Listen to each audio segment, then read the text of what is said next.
Assalamualaikum warahmatullahi wabarakatuh. Selamat datang kembali. Namaku Hasan. Usiaku baru 11 tahun, tapi kedua belah tanganku sudah terbiasa menggali tanah liat yang sangat keras. Bukan untuk menanam benih palawija, melainkan untuk mengubur satu-satunya malaikat pelindungku di bawah guyuran hujan badai yang sangat dingin. Di dalam sebuah gubuk reot yang hampir rubuh ini, aku terpaksa memeluk jasad nenekku yang perlahan-lahan mulai membeku. Di pangkuanku, terserak gemerincing uang logam kotor hasil memulung yang sempat berlumuran darah kental dari batuk terakhir nenek. Kematian malam itu merampas seluruh duniaku secara paksa, dan menggerakkan kakiku yang telanjang untuk melangkah menuju sebuah tempat asing bernama Asrama Bambu. Tempat di mana kelaparan yang jauh lebih kejam diam-diam sedang menanti untuk mengunyah kewarasanku hingga habis. Namun sebelumnya bagi yang beragama Islam saya sarankan untuk menuliskan sholawat Nabi Muhammad agar kelak sholawat ini menjadi saksi untuk mendapat syafaat di akhirat. Like dan subscribe ke channel ini sangat membantu menambah wawasan dan membantu kami membuat cerita baru yang menghibur. Jika kamu bertanya kapan terakhir kali aku merasakan hangatnya dunia ini, ingatanku akan langsung ditarik paksa menuju masa lalu yang kelam. Tepatnya di sebuah pelosok perbukitan kapur yang sangat gersang di Desa Rongkop, Kabupaten Gunung Kidul. Tempat ini adalah tempat di mana tetesan air bersih seringkali terasa jauh lebih berharga daripada bongkahan emas. Di desa ini pula, jerit tangis kelaparan orang-orang miskin tidak pernah bisa terdengar melampaui deretan bukit batu yang menjulang tinggi memenjarakan nasib kami. Di sebuah gubuk berlantai tanah yang berdebu itulah aku dibesarkan oleh nenekku. Kedua orang tuaku sudah lama pergi meninggalkanku sejak aku masih bayi merah. Sejak saat itu, hanya keriput tangan nenek yang menjadi satu-satunya perisaiku dari kerasnya hantaman takdir kehidupan. Malam itu, hujan turun dengan sangat brutal. Hal ini sungguh sangat aneh, karena wilayah Gunung Kidul sedang berada di puncak musim kemarau yang panjang dan menyiksa. Namun malam itu, seolah-olah langit tahu bahwa sebentar lagi ia harus ikut menangisi nasibku yang malang. Suara jutaan tetes air hujan menghantam atap seng berkarat di atas kepala kami dengan suara yang sangat memekakan telinga. Aku duduk meringkuk kedinginan di sudut ruangan yang sangat gelap. Ruangan itu hanya diterangi oleh nyala api kecil dari lampu tempel berbahan bakar minyak tanah. Apinya terus bergoyang-goyang liar tertiup angin malam yang bebas masuk menerobos dari celah-celah dinding anyaman bambu kami yang sudah berlubang besar di sana-sini. Di depanku, nenek terbaring sangat lemah di atas balai-balai bambu yang keras. Hanya beralaskan selembar tikar pandan yang ujung-ujungnya sudah sobek dan mengelupas. Tubuh nenek terlihat sangat kurus kering, seakan hanya menyisakan tulang belulang yang terbalut oleh kulit keriput yang sedingin balok es. Aku menggenggam erat telapak tangannya, berusaha keras mengalirkan sedikit kehangatan dari tubuhku yang sebenarnya juga sedang menggigil hebat kedinginan. Tarikan nafas nenek terdengar sangat berat, putus-putus, dan tersengal-sengal. Setiap kali ia menarik nafas, terdengar suara aneh seperti ranting pohon kering yang sedang dipatahkan secara paksa dari batang pohonnya. Aku menelan ludah berkali-kali, berjuang mati-matian menahan bendungan air mata yang sejak tadi menggenang di pelupuk mataku. Aku sungguh tidak ingin menangis di depan wajahnya yang sedang menahan kesakitan yang luar biasa. Aku ingin terlihat kuat dan tegar, seperti yang selalu ia ajarkan padaku setiap kali kami berdua harus berjalan kaki berkilo-kilometer di bawah terik matahari, hanya untuk memulung botol dan gelas plastik bekas di pinggir jalan raya yang berdebu. Nenek perlahan memutar kepalanya dengan sangat susah payah untuk menatap wajahku. Sepasang matanya yang sayu dan cekung ke dalam menatapku dengan tatapan yang teramat dalam. Tatapan itu menyiratkan ribuan kata maaf yang tak sanggup lagi ia ucapkan melalui bibirnya yang sudah memucat pasi. Tiba-tiba, dadanya berguncang keras. Ia terbatuk sangat hebat hingga tubuh rentanya melengkung menahan sakit di bagian dada. Aku sangat panik dan segera meraih gelas kaleng berisi sisa air putih hangat di meja kayu kami yang sudah reot. Perlahan-lahan, aku meminumkannya ke bibir nenek yang bergetar. Setelah batuknya perlahan reda, tangan kanannya yang gemetar parah meraba-raba ke bawah bantal kapuknya yang sangat tipis, keras, dan berbau apek. Ia menarik keluar sebuah bungkusan kecil dari kain lusuh berwarna pudar yang diikat kuat dengan sebuah karet gelang. Dengan sisa tenaga terakhir yang ia miliki, nenek meletakkan bungkusan kain itu ke atas telapak tanganku, lalu menggenggamnya erat dengan kedua tangannya yang terasa semakin dingin membeku. Aku bisa merasakan dengan jelas ada benda-benda keras, bulat, dan cukup berat di dalam kain lusuh itu. Benda itu adalah sekumpulan uang koin kepingan ratusan rupiah. Uang receh hasil keringat darahnya memulung berbulan-bulan, menahan lapar yang melilit lambung, menahan haus di tenggorokan yang kering kerontang, hanya demi memastikan aku bisa makan tiwul atau sepotong singkong rebus keesokan harinya. "Hasan, dengarkan nenek." Suara nenek terdengar sangat lirih. Suaranya nyaris tenggelam oleh suara guru yang menggelegar marah di luar sana. Nenek sepertinya sudah tidak bisa menemani langkahmu lebih lama lagi di dunia ini. Nafasnya semakin terputus-putus. Mendengar kalimat itu, pertahananku akhirnya hancur berantakan. Air mata seketika runtuh menderas membasahi kedua pipiku yang kotor. Aku menggelengkan kepalaku dengan sangat kuat. Aku tidak mau mendengar kalimat perpisahan itu. Aku sama sekali belum siap untuk hidup sendirian di dunia yang luar biasa kejam ini. Demi Allah, aku sungguh tidak siap kehilangan satu-satunya hal yang berharga dalam hidupku. Namun nenek memaksakan sebuah senyuman di bibirnya yang semakin membiru. "Pergilah kamu ke asrama bambu, cucuku. Letaknya sangat jauh di seberang bukit kapur sana. Bawa semua uang receh ini bersamamu. Belajarlah mengaji ayat suci yang rajin di sana. Jadilah kamu anak yang saleh, supaya kamu bisa terus mengirimkan doamu untuk nenek. Hanya doamu yang bisa menerangi gelapnya liang kubur nenek nanti." Aku menangis terisak-isak dengan sangat hebat. Suara tangisku pecah, bercampur menjadi satu dengan gemuruh suara hujan badai yang terus menghantam atap seng. Aku memeluk tubuh rentanya dengan sangat erat, seolah-olah pelukanku ini bisa menahan nyawanya agar tidak pergi meninggalkanku terbang ke langit. Aku memohon kepadanya tanpa henti untuk bertahan sedikit lagi. Aku berjanji kepadanya akan mencari daun saga di hutan untuk obat batuknya besok pagi-pagi sekali.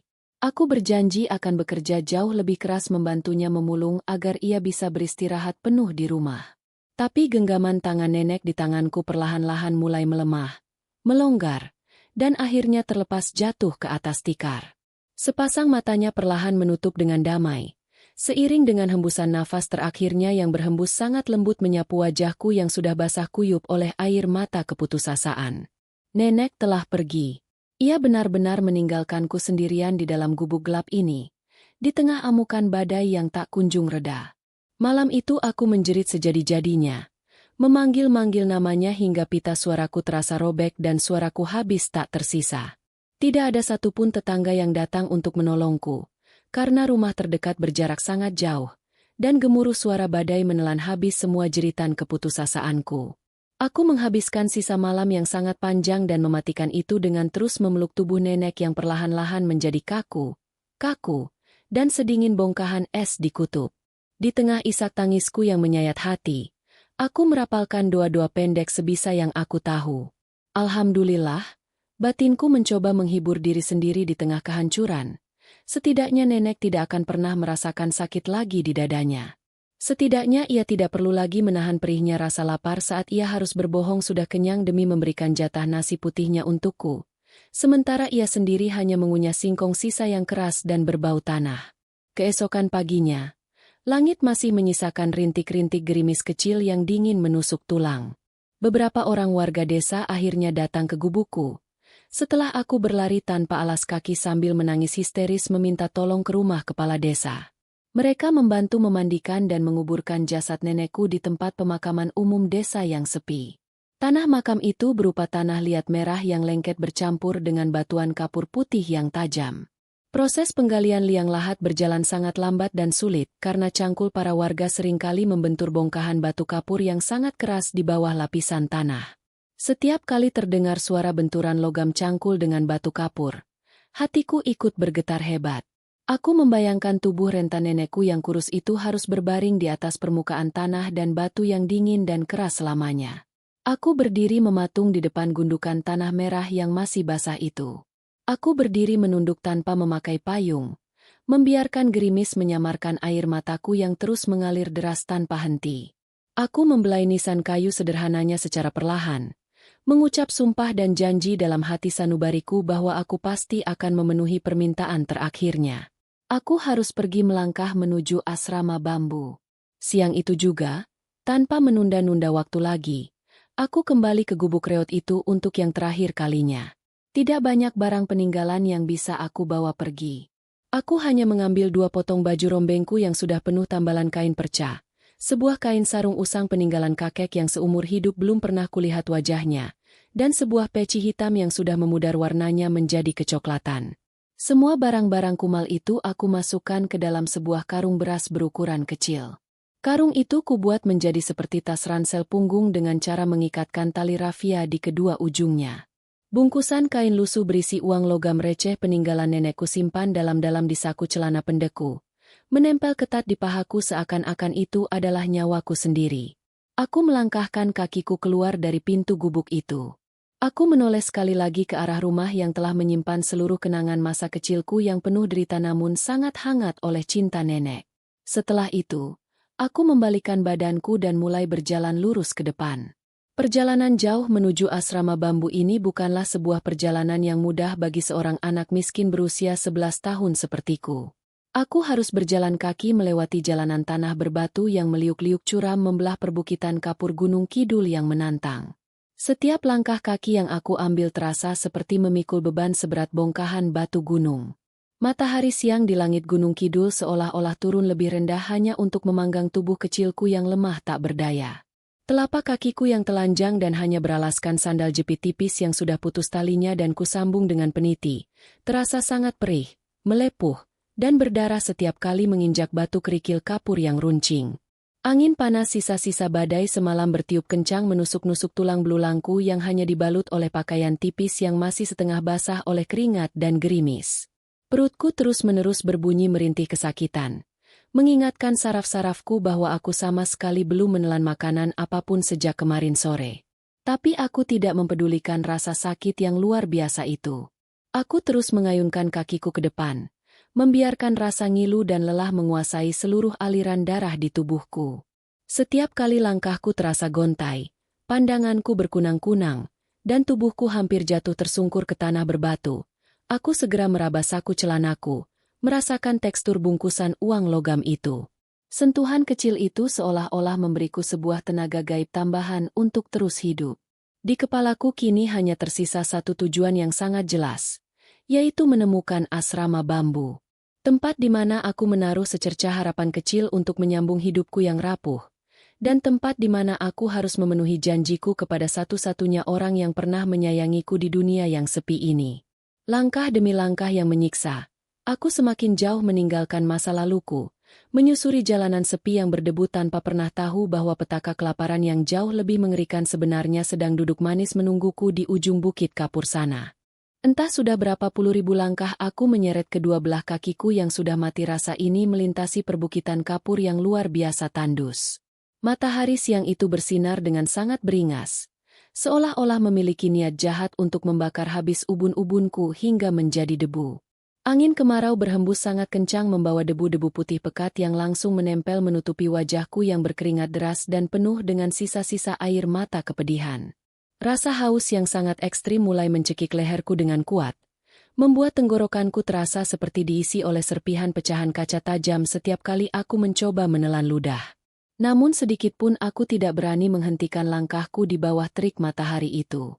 Aku terus memegang erat-erat tali rafia pengikat karung beras yang berisi 2 potong pakaian kumalku, sementara tangan kiriku sama sekali tidak pernah lepas meraba saku celana, memastikan dengan sangat teliti bahwa uang receh peninggalan mendiang nenek masih tersimpan aman di sana.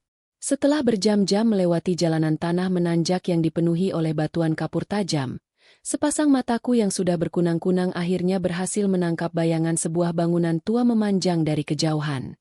Bangunan itu berdiri menyendiri di tengah hamparan tanah gersang yang retak-retak seakan sedang kehausan. Bangunan itu hanya dikelilingi oleh beberapa batang pohon jati raksasa yang seluruh daunnya sudah meranggas gugur mengering ke atas tanah. Itulah asrama bambu yang selama ini ku cari-cari. Tempat suci yang disebutkan oleh mendiang nenekku beberapa detik sebelum hembusan nafas terakhirnya. Langkah kakiku tiba-tiba terasa menjadi sangat berat dan bergetar hebat saat aku mulai melangkah mendekati batas pekarangan asrama tersebut. Bangunan asrama itu nyatanya sangat jauh dari kata mewah, bahkan mungkin jauh dari kata layak huni. Sesuai dengan namanya, hampir seluruh bagian dinding bangunan itu murni terbuat dari bilah-bilah anyaman bambu yang sudah terlihat sangat kusam, rapuh, dan menghitam legam dimakan oleh kejamnya waktu. Atap genteng tanah liatnya sudah sangat banyak yang melorot hancur, dan di beberapa bagian sudut dinding bambu itu terdapat lubang-lubang menganga yang ukurannya cukup besar. Lubang-lubang itu memperlihatkan dengan sangat nyata betapa angin badai malam pasti akan dengan sangat mudah menusuk masuk ke dalam ruangan untuk membekukan pembuluh darah para penghuninya. Namun, di balik semua wujud kehancuran fisik bangunan itu, ada sebuah keajaiban yang sangat aneh menyapaku. Di tengah segala kesederhanaan dan keusangan bangunan reot itu, telingaku yang berdengung kelelahan mendengar sayup-sayup lantunan ayat suci kitab suci. Suara itu dibacakan oleh belasan suara anak-anak kecil yang terdengar sangat jernih, syahdu, dan menenangkan relung jiwa. Suara lantunan doa-doa itu seolah-olah menjelma memiliki tangan tak kasat mata yang merengkuh, membelai, dan memanggil-manggil jiwaku yang saat ini sedang hancur lebur berkeping-keping menjadi debu.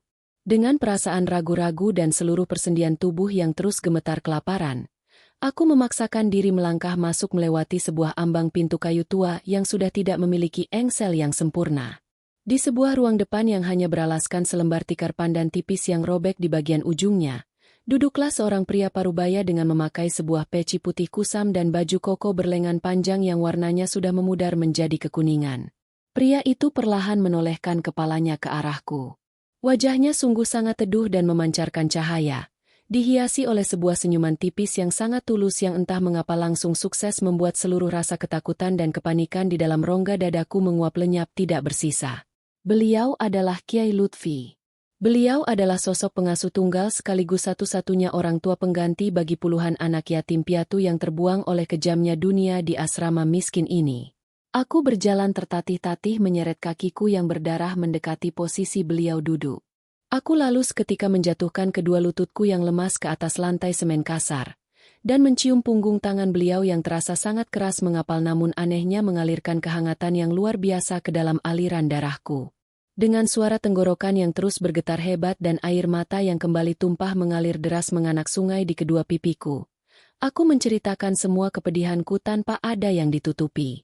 Aku menceritakan tentang nenekku yang baru saja meninggal dunia secara tragis semalam, tentang gubuk kami yang reot menahan badai di desa sebelah, dan tentang wasiat terakhir nenek agar aku mau sungguh-sungguh belajar mengaji di tempat ini.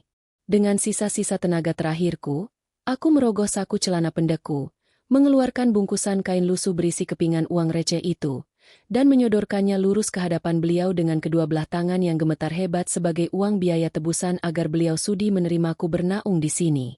Namun hal yang terjadi pada detik selanjutnya sungguh benar-benar di luar jalan dugaanku.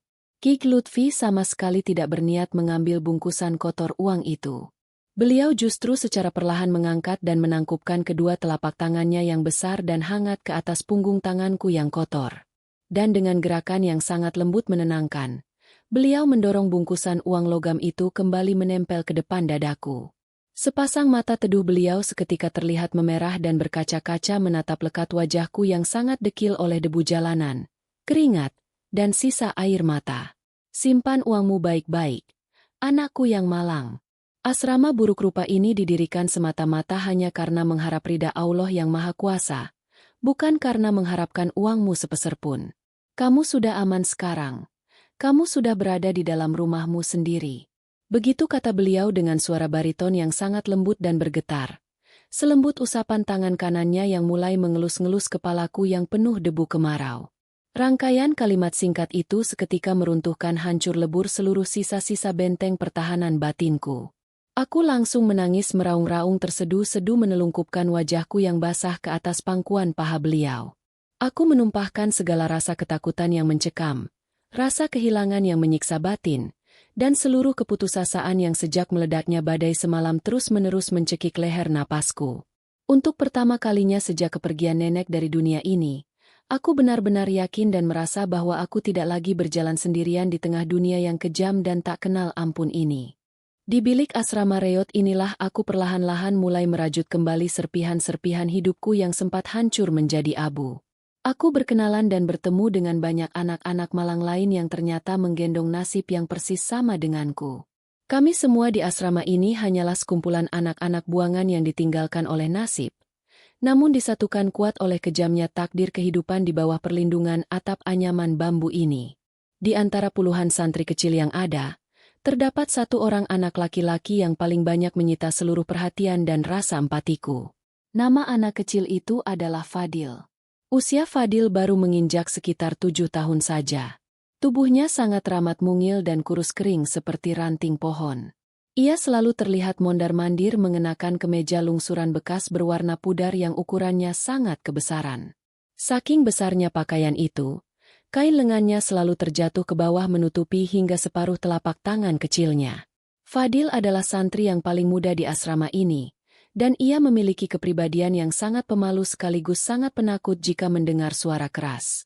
Entah karena sihir apa, setiap kali aku melihat wajah sayu dan sorot mata polos Fadil, aku selalu teringat pada betapa rapuh, menyedihkan, dan lemahnya sosok diriku sendiri di masa lalu. Aku langsung otomatis merasa memiliki sebuah ikatan batin persaudaraan yang sangat kuat membelenggu dengannya. Tanpa disuruh atau diminta oleh siapapun, aku langsung mengangkat diriku sendiri menjadi seorang kakak kandung pelindung bagi Fadil di asrama ini. Hari-hari pertamaku menjalani nafas kehidupan di asrama bambu terasa bagaikan berhasil menemukan sebuah mata air yang sangat sejuk di tengah ganasnya padang gurun pasir. Meskipun kami semua secara nyata hidup dalam cengkeraman kondisi kemiskinan yang mencekik leher, selalu saja ada gelak tawa polos dan kehangatan persaudaraan sejati yang sama sekali tidak akan pernah bisa ditukar dengan segepok uang. Setiap kali sirine tuas penanda waktu makan berbunyi nyaring, kami semua akan langsung bergegas duduk melingkar rapi di atas tikar pandan ruang tengah. Lauk pauk hidangan kami tidak pernah sekalipun menyentuh kata mewah. Makanan harian kami semua biasanya hanyalah sepiring nasi putih pera yang agak keras dengan lauk sepotong tempe atau tahu kecil. Lauk itu bahkan harus sengaja dipotong dan dibagi dua, lalu kemudian disiram dengan kuah sayur bayam bening yang rasanya hambar karena kurang garam. Namun demi Allah yang maha membolak-balikan hati, bagiku hidangan serba kekurangan itu adalah kasta makanan yang paling lezat yang pernah menyentuh permukaan lidahku seumur hidupku. Setiap kali waktu makan tiba dan aku melihat Fadil menatap piring makannya dengan sepasang mata yang berbinar-binar penuh rasa lapar, aku selalu bergerak dengan sangat cepat diam-diam memotong dan menyembunyikan sebagian besar lauk tempe atau tahu milikku. Aku lalu pelan-pelan memindahkan irisan potongan lauk itu ke atas piring Fadil tepat saat anak itu sedang menoleh tidak melihat ke arah tanganku. Aku selalu lihai membohonginya dengan berbagai macam bualan alasan. Aku sering berkata kepadanya bahwa perutku sudah sangat kembung membesar dan kenyang karena tepat sebelum jam makan dimulai aku sudah terlalu banyak meminum air sumur asrama.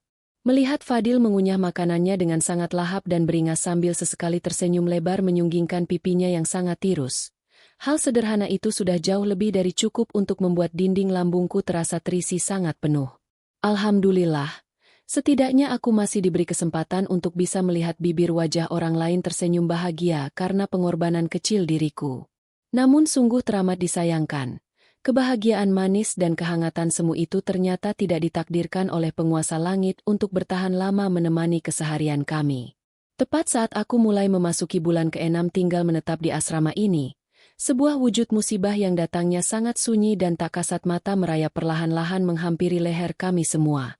Musim kemarau panjang di wilayah dataran Gunung Kidul pada rentang tahun ini datang menyapa dengan wujud iblis yang sangat buas dan sama sekali tanpa memiliki setitik belas kasihan. Hujan satu tetes pun benar-benar tidak kunjung turun membasahi bumi Gunung Kidul selama berbulan-bulan lamanya. Sumur-sumur air milik penduduk di sekitar desa mulai mengering kerontang hingga hanya menyisakan lumpur pecah berwarna coklat. Tanah-tanah persawahan yang biasanya subur kini retak terbelah-belah lebar seolah menyerupai luka bacok yang menganga sangat parah, dan pepohonan hijau mati mengering meranggas merana satu persatu rontok ke tanah. Udara hawa panas yang sangat ekstrim terasa terus-menerus menyiksa membakar kulit luar kami sejak matahari terbit memerah di pagi hari, hingga kembali tenggelam di batas waktu petang. Tapi sungguh malang. Petaka mencabut nyawa yang sesungguhnya sama sekali bukanlah berasal dari trik suhu udara yang mendidih membakar itu. Petaka yang sebenarnya sedang mengintai kami berasal dari dalam lumbung penyimpanan beras dapur asrama kami. Sejak awal Ki Lutfi selalu mengajarkan secara tegas kepada kami semua untuk pantang merendahkan harga diri meminta-minta belas kasihan uang ke jalanan aspal. Beliau selama ini hanya menyandarkan dan mengandalkan bantuan kiriman rutin dari seorang sosok donatur dermawan yang berdomisili menetap di jantung pusat ibu kota Yogyakarta. Donatur dermawan itu biasanya selalu konsisten rutin mengirimkan beberapa karung beras putih dan kebutuhan bahan pokok lainnya setiap kali kalender memasuki awal bulan baru. Namun pada bulan yang penuh dengan aroma celaka itu, suara mesin diesel truk pengangkut beras yang selalu setia kami tunggu-tunggu di depan pintu gerbang tak kunjung terdengar datang memecah kesunyian desa. Berhari-hari lamanya kami semua dengan setia berdiri berjemur menanti di depan gerbang kayu asrama. Kami terus-menerus menatap nanar ke arah debu jalanan yang mengepul terbang tinggi setiap kali ada sebuah roda kendaraan lewat melintas. Kami selalu menanam harapan kosong bahwa kendaraan yang lewat itu adalah truk penyelamat pembawa nyawa makanan kami. Namun hasilnya tetap saja nihil. Sebuah kabar buruk yang sangat luar biasa menghancurkan pertahanan hati kami akhirnya sampai tersiar ke telinga kami melalui perantara seorang pria pengantar surat. Perusahaan pabrik tekstil besar milik sang donatur tetap kami di kota besar ternyata baru saja mengalami tragedi kebangkrutan total. Kebangkrutan itu terjadi akibat pabriknya dihantam keras oleh krisis moneter ekonomi yang sangat parah sedang melanda di negeri ini. Donatur mulia kami seketika kehilangan seluruh sisa harta bendanya dan dikabarkan terjerat sangat banyak hutang bank. Mereka sudah dipastikan 100% tidak akan bisa lagi menyisihkan dan mengirimkan bantuan pasokan makanan sekecil apapun itu nominalnya ke alamat asrama kami. Berita kebangkrutan itu dengan cepat menyambar menghantam dada kami menyerupai sambaran petir yang sangat mematikan di siang hari yang bolong. Aku kebetulan saat itu sedang mendapat giliran bertugas menyapu dedaunan kering di halaman depan. Aku tanpa sengaja mencuri dengar pembicaraan Ki Lutfi yang sedang berdiskusi serius dengan para pengurus asrama yang lain di dalam batas ruang tamu. Wajah Ki Lutfi seketika saat itu juga langsung memucat seputih lembaran kertas kosong. Tubuh rentanya yang mulai bungkuk terhuyung mundur ke belakang dan hampir saja jatuh terbanting membentur kerasnya lantai semen batu, jika tidak segera ditahan dan ditopang dengan sigap oleh tangan pengurus lainnya. Beban pikiran yang sangat amat berat karena harus memeras otak memikirkan nasib masa depan puluhan mulut anak yatim piatu kelaparan yang harus segera diberi makan rutin, ditambah dengan kondisi kebugaran fisiknya yang memang belakangan ini sudah mulai menurun dan melemah. Pada akhirnya sukses besar membuat Kiai Lutfi benar-benar jatuh sakit parah. Beliau menderita penyakit demam yang sangat amat tinggi dan hanya bisa terbaring tak berdaya di atas kasur di dalam kamarnya yang sangat sempit dan terasa sangat pengap ketiadaan udara. Tidak ada sepeser pun uang koin yang tersisa di kas untuk membawa dan merujuk beliau berobat ke dokter rumah sakit di pusat kota. Kami anak-anak asrama yang ketakutan hanya bisa menangis diam-diam menyeka ingus sambil terus bergiliran memeras kain untuk mengompres dahi panas beliau menggunakan sisa air sumur keruh yang tersisa sedikitan tergenang di dasar ember plastik cucian. Kondisi yang luar biasa mengerikan dan mencekik leher ini terjadi tepat pada hitungan beberapa hari saja sebelum bulan suci Ramadan akhirnya tiba menyapa umat muslim di seluruh dunia. Bulan suci yang seharusnya selalu ditunggu dan disambut dengan penuh luapan sukacita dan senyum ceria kebahagiaan. Kini di tempat ini berubah wujud seketika menjadi sesosok bayang-bayang monster ketakutan kelaparan yang mencekam sangat kuat menyiksa rongga dada kami. Pengurus asrama yang mulai dilanda panik luar biasa terpaksa harus bergegas membongkar dan mengecek ke dalam batas lumbung penyimpanan di ruang dapur kotor. Hasil pengecekan lumbung itu seketika membuat persendian lututku menjadi sangat lemas seperti kehilangan tulang. Beras putih yang tersisa di dalam karung goni yang berdebu ternyata menyedihkannya hanya tinggal bersisa kurang dari seperempat bagiannya saja. Jika sisa beras putih itu nekat dimasak untuk porsi makan normal kami semua, sisa beras itu diakini kuat hanya akan cukup untuk mengganjal dan menyambung denyut hidup kami selama kurang lebih rentang waktu 2 hari lamanya. Kota kas asrama benar-benar telah kosong melompong seperti kuburan. Tidak ada lagi satu keping koin rupiah pun yang tersisa tertinggal di sana. Tidak ada lagi persediaan lauk pauk tempe tahu. Tidak ada ikatan sayur mayur bergizi. Tidak ada apa-apa lagi yang bisa dikunyah selain sisa beberapa batang pohon singkong liar beracun yang kebetulan tumbuh meranggas menyedihkan di sudut kebun belakang asrama yang kering. Malam pertama ibadah di bulan Ramadan akhirnya perlahan tiba juga menyelimuti kalender kami. Saat anak-anak normal yang beruntung di desa lain mungkin sedang asyik bersukacita menikmati dan menyantap berbagai macam hidangan sahur yang mengepul hangat dan sangat lezat bersama anggota keluarga mereka yang masih utuh. Kami semua di asrama bambu ini harus berhadapan langsung menatap mata kenyataan hidup yang sangat brutal, kejam dan sangat pahit. Dapur asrama yang biasanya selalu ramai oleh denting suara sodet kini terasa sangat sunyi senyap dan mati seperti suasana di pemakaman. Tidak ada lagi kepulan asap tebal dari tungku atau aroma wangi bumbu masakan tumis yang biasanya selalu sukses membangunkan dan menggugah selera lambung kami. Para pengurus asrama malam berkabut itu terpaksa dengan hati hancur hanya sanggup menanak sisa umbi singkong liar. Singkong hasil cabutan itu dipotong-potong dengan ukuran dadu yang sangat amat kecil-kecil. Potongan itu lalu dicampur secara sengaja dengan takaran air putih sumur yang jumlahnya sangat banyak. Tujuan utama perebusan itu adalah semata-mata agar air rebusan singkong itu bisa terlihat menebal putih seperti sebuah sup kelabu yang sangat kental mengenyangkan. Itulah satu-satunya bentuk hidangan menu sahur pertama kami di bulan yang suci dan penuh berkah ini. Semangkuk air rebusan singkong yang rasanya sangat hambar dan segelas air putih sumur hangat untuk membasahi tenggorokan. Aku duduk bersila menekuk kaki di sudut tikar pandan yang sobek, menatap pandangan kosong penuh keputusasaan ke arah sebuah mangkuk plastik kusam di depanku. Saat ku coba mengangkat sendok dan memakannya, potongan singkong liar itu ternyata terasa sangat keras saat digigit, memiliki serat yang sangat kasar menyangkut di gigi, dan meninggalkan jejak rasa yang sedikit pahit menyengat di ujung pangkal lidah. Namun aku tetap memaksakan diri menutup mata untuk menelan makanan yang sangat memuakan itu secara paksa demi mendapatkan sekeping tenaga palsu untuk berpuasa mengaji esok harinya. Tiba-tiba saja, di tengah keheningan kesunyian ruang makan asrama itu, telingaku menangkap suara isakan tangis kecil yang sangat tertahan dari arah sebelah kiriku. Aku langsung menolehkan pandanganku dengan cepat dan mataku terbelalak melihat tubuh kecil Fadil sedang menundukkan kepalanya sangat dalam ke arah piring. Mangkuk plastik jatah sup singkong di depannya masih utuh dan sama sekali belum tersentuh sendok sedikit pun. Kedua tangan kecilnya yang kurus terlihat bergetar sangat hebat memegangi permukaan perutnya yang sangat kempis dan berbunyi merintih nyaring. Tetesan air mata tanpa suara perlahan jatuh membasahi pipinya yang sangat kotor berdebu. Lalu menetes perlahan satu persatu jatuh masuk tenggelam ke dalam mangkuk kuah sup singkongnya. Fadil anak yang luar biasa baik. Ia sama sekali tidak pernah berteriak mengeluh. Anak sekecil itu sama sekali tidak menangis merengek meminta dihidangkan nasi putih. Karena otaknya yang pintar sangat tahu dan paham bahwa asrama tempatnya bernaung saat ini sedang tidak memiliki lembaran uang. Tapi suara tangisan tertahannya yang mengiris ketenangan malam itu rasanya benar-benar sukses mengiris-ngiris katup jantungku jauh lebih kejam dan lebih tajam daripada sabetan sayatan bilah pisau belati berkarat. Perut kecilnya yang kekurangan gizi itu pasti terasa sangat melilit perih dan sakit tak tertahankan. Anak yang masih kecil dia sama sekali belum pantas dan belum waktunya untuk dituntut mengerti tentang apa itu bencana krisis ekonomi negara, atau tragedi lumbung beras yang mendadak kosong melompong. Tubuhnya yang kurus kering merana itu hanya tahu bahwa malam ini ia sedang sangat amat kelaparan dan sangat butuh asupan nutrisi untuk tumbuh kembangnya. Melihat penderitaan Fadil, aku segera menggeser posisi dudukku merapat mendekat kepadanya.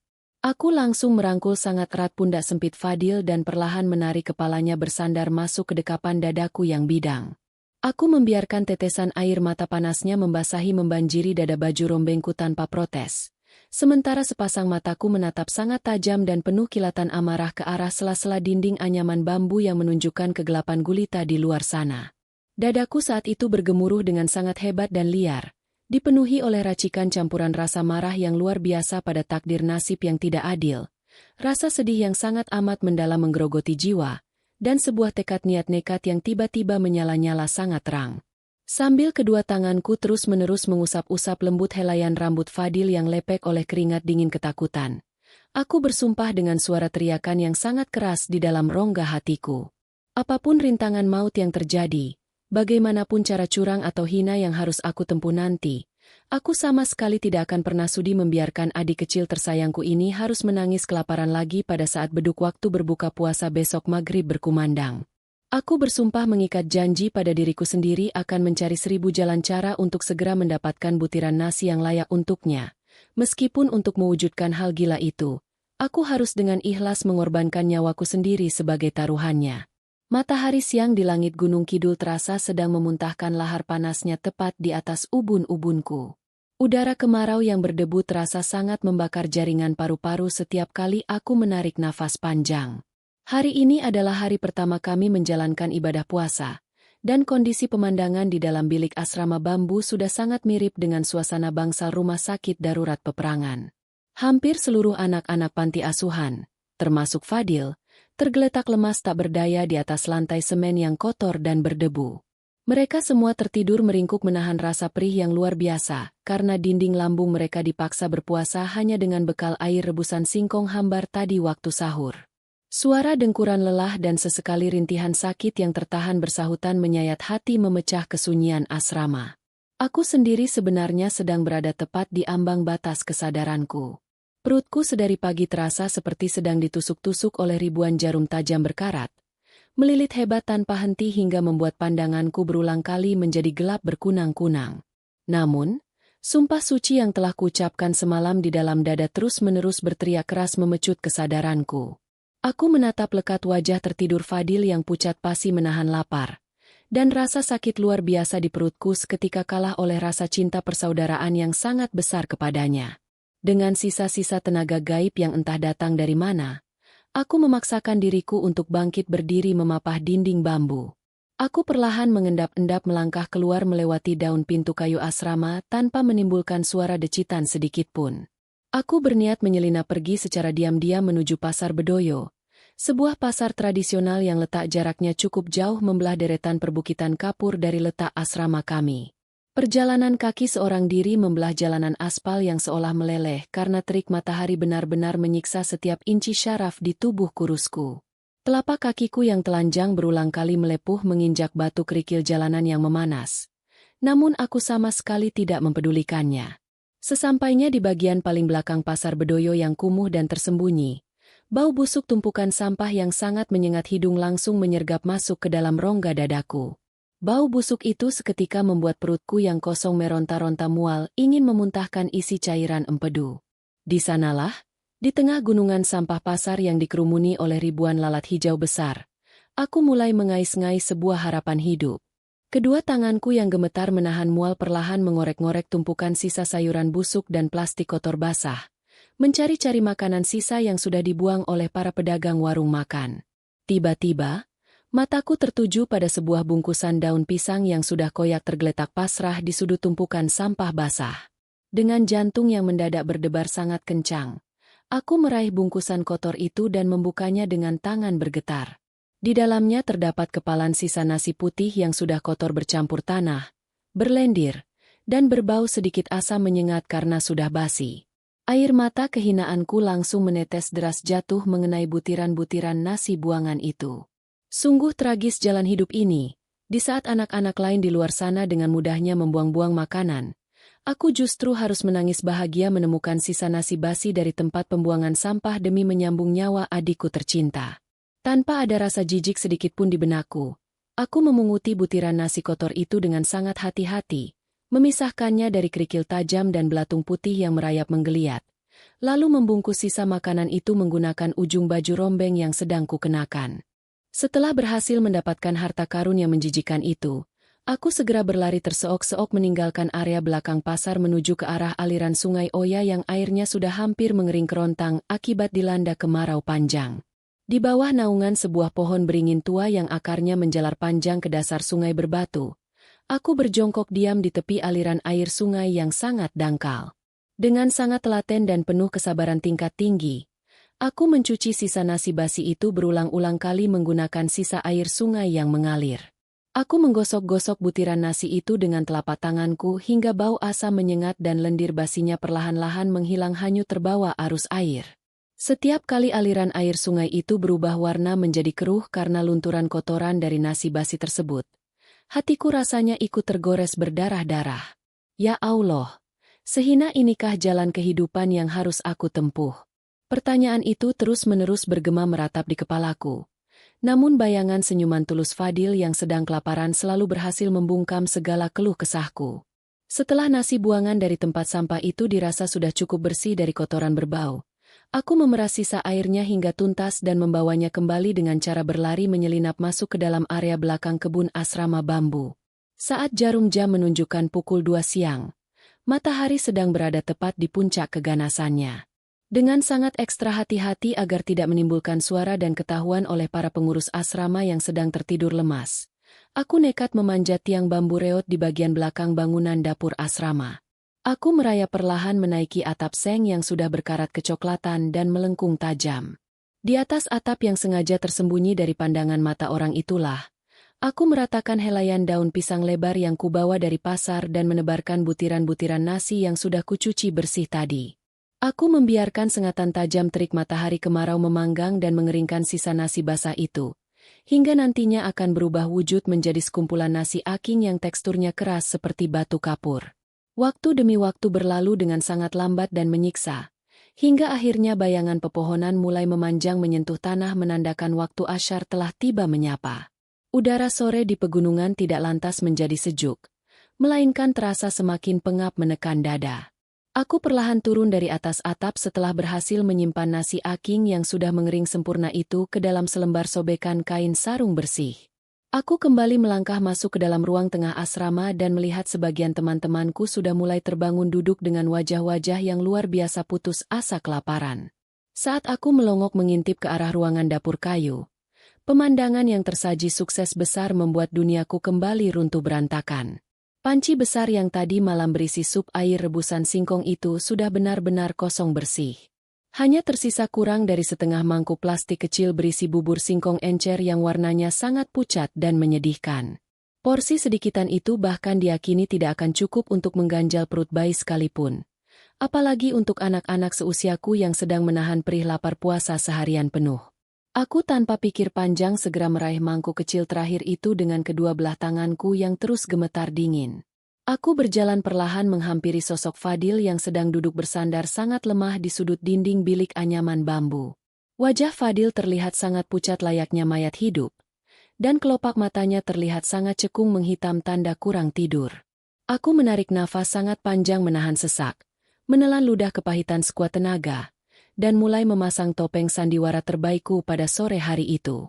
Aku memaksakan otot bibirku yang kaku untuk menarik sebuah senyuman ceria yang sangat lebar, menyembunyikan rapat-rapat rasa perih melilit yang sedang asyik mencabik-cabik organ lambungku sendiri dari dalam perut. Fadil, adikku yang paling pintar di asrama ini, coba tebak lihat apa yang kakak bawa khusus untukmu sore ini. Aku menyodorkan setengah mangkuk kecil berisi sisa bubur singkong encer itu lurus ke hadapan wajahnya dengan ekspresi yang kubuat secerah matahari pagi. Fadil menatap mangkuk plastik kusam itu dengan sorot mata yang ragu-ragu, lalu menatap wajahku dengan tatapan penuh selidik tanda tanya yang sangat polos. Tapi Kak Hasan, ini kan sisa makanan yang paling terakhir di panci dapur.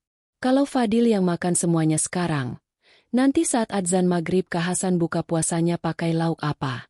Suara kecil Fadil terdengar bergetar sangat lirih menyayat-nyayat ulu hatiku hingga berdarah. Mendengar pertanyaan bernada murni tanpa dosa itu, aku langsung tertawa kecil yang sengaja kubuat-buat nyaring agar sandiwaraku terdengar meyakinkan di telinganya. Ya Allah, ampunilah kebohongan hamba yang kotor ini. Aku perlahan mengelus rambut Fadil yang penuh debu kemarau dan menatap sepasang matanya dalam-dalam. Kamu sama sekali tidak perlu mengkhawatirkan perut kakak. Fadil yang baik. Tadi siang saat kamu sedang tidur pulas di lantai, kakak tiba-tiba diajak oleh seorang bapak saudagar kaya raya dari kota untuk membantunya mengangkat barang-barang dagangan sebagai kuli angkut di Pasar Bedoyo. Kakak bekerja sangat keras hari ini sampai berkeringat. Dan coba kamu tebak, sebagai upah bayaran tenaga kakak, bapak saudagar yang baik hati itu sudah membelikan kakak sebungkus besar nasi padang dengan lauk paha ayam bakar yang baunya sangat lezat. Kakak tadi sudah menyimpannya diam-diam di dalam karung baju kakak untuk persiapan buka puasa kakak nanti malam. Jadi sisa bubur singkong encer ini khusus menjadi jatah untukmu seorang saja. Kamu harus memakannya sampai habis agar besok pagi tubuhmu bisa kuat berpuasa lagi. Ya? Mendengar cerita kebohonganku yang mengalir sangat lancar tanpa terbata-bata itu, mata sayu Fadil seketika langsung berubah menjadi berbinar-binar penuh dengan luapan rasa syukur. Ia seketika tersenyum sangat lebar hingga memperlihatkan deretan gigi kecilnya yang rapi. Tanpa ada pikiran curiga sedikit pun dalam kepalanya, kedua tangan kecilnya langsung bergerak menerima mangkuk plastik itu dengan penuh rasa kebahagiaan. Alhamdulillah, kalau memang begitu ceritanya Fadil pasti akan menghabiskan bubur lezat ini nanti saat beduk maghrib berbunyi. Kak Hasan, kata Fadil merespon dengan nada suara yang kembali riang gembira seolah mendapatkan mainan baru. Aku hanya sanggup menganggukkan kepalaku pelan ke bawah sambil terus mempertahankan senyuman palsu selebar mungkin di bibirku yang mulai pecah-pecah kekeringan. Namun sejujurnya jauh di dalam dasar lubuk hatiku yang paling gelap, aku sedang menangis meraung-raung dan menjerit histeris sejadi-jadinya merutuki nasibku yang malang. Tidak ada bapak saudagar kaya raya dari kota, tidak ada satupun pekerjaan memikul barang kuli pasar, dan fakta yang paling menyakitkan dada, sama sekali tidak pernah ada bungkusan nasi padang berlauk paha ayam bakar. Yang saat ini aku miliki tersimpan untuk menu berbuka puasaku nanti hanyalah segenggam nasi aking kering sekeras bongkahan batu kapur yang kudapat susah payah dari tumpukan sampah busuk sarang lalat. Aku perlahan memalingkan wajahku dari tatapan Fadil, menatap pandangan kosong nanar ke arah sela-sela dinding luar asrama bambu, menahan sekuat tenaga dengan gigi bergemeletuk agar air mata darah kepedihan ini tidak menetes jatuh merusak sandiwara besarku sore ini. Matahari sore di ufuk barat perbukitan kapur Gunung Kidul perlahan-lahan mulai tenggelam turun ke peristirahatannya, menyisakan semburat cahaya langit berwarna jingga kemerahan yang terlihat sangat menyedihkan. Sinar matahari senja itu menembus masuk melalui celah-celah dinding anyaman bambu asrama yang berlubang, menciptakan garis-garis bayangan panjang yang seolah-olah ikut menertawakan penderitaan kami. Udara panas yang sejak pagi memanggang kulit kami kini perlahan-lahan berganti menjadi hembusan angin malam yang membawa hawa dingin menusuk tulang. Di dalam ruang tengah asrama yang minim penerangan itu, puluhan anak yatim piatu duduk bersila membentuk lingkaran besar di atas hamparan tikar pandan yang sudah robek-robek ujungnya. Suasana petang itu terasa sangat hening, sunyi, dan mencekam. Seolah-olah malaikat maut sedang ikut duduk bersila di tengah-tengah lingkaran kami untuk mengawasi siapa yang akan menyerah pada rasa lapar hari ini.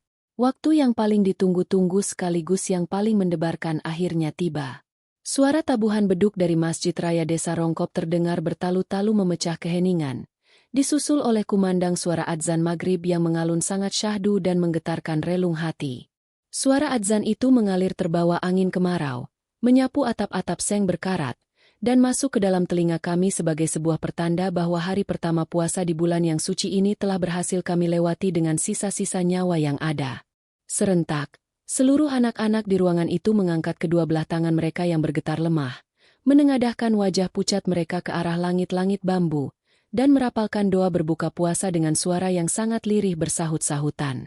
Setelah mengusap wajah dengan telapak tangan, mereka mulai meneguk air putih hangat dari gelas kaleng masing-masing dan menyantap sisa hidangan seadanya yang ada di depan mereka. Dari sudut ruangan, aku menatap tajam ke arah sosok Fadil yang duduk tidak jauh dari tempatku. Dengan sepasang tangan kecilnya yang masih bergetar hebat menahan rasa lapar yang menyiksa, Fadil terlihat sangat hati-hati menyendok sisa bubur singkong encer yang tadi sore kuberikan kepadanya. Ia mengunyah makanan hambar itu dengan sangat perlahan, seolah-olah sedang menikmati sebuah hidangan perjamuan raja-raja yang paling lezat di muka bumi. Sesekali, matanya yang polos menatap ke arahku dengan tatapan penuh tanda tanya.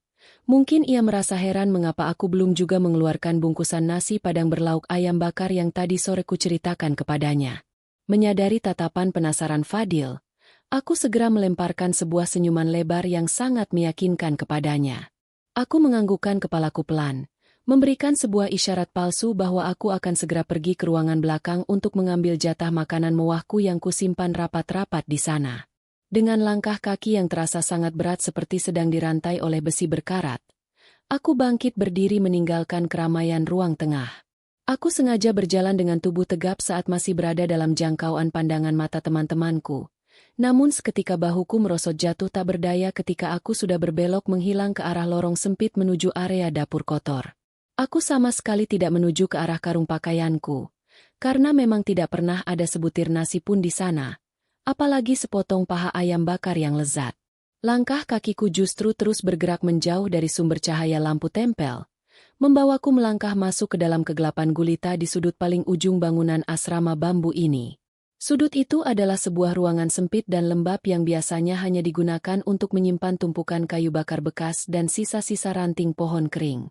Di dalam ruangan yang gelap dan berbau tanah basah itu, aku menjatuhkan tubuhku duduk bersandar pada tumpukan kayu bakar yang kasar. Ujung kayu yang tajam menusuk-nusuk punggung kurusku menembus kain baju yang tipis.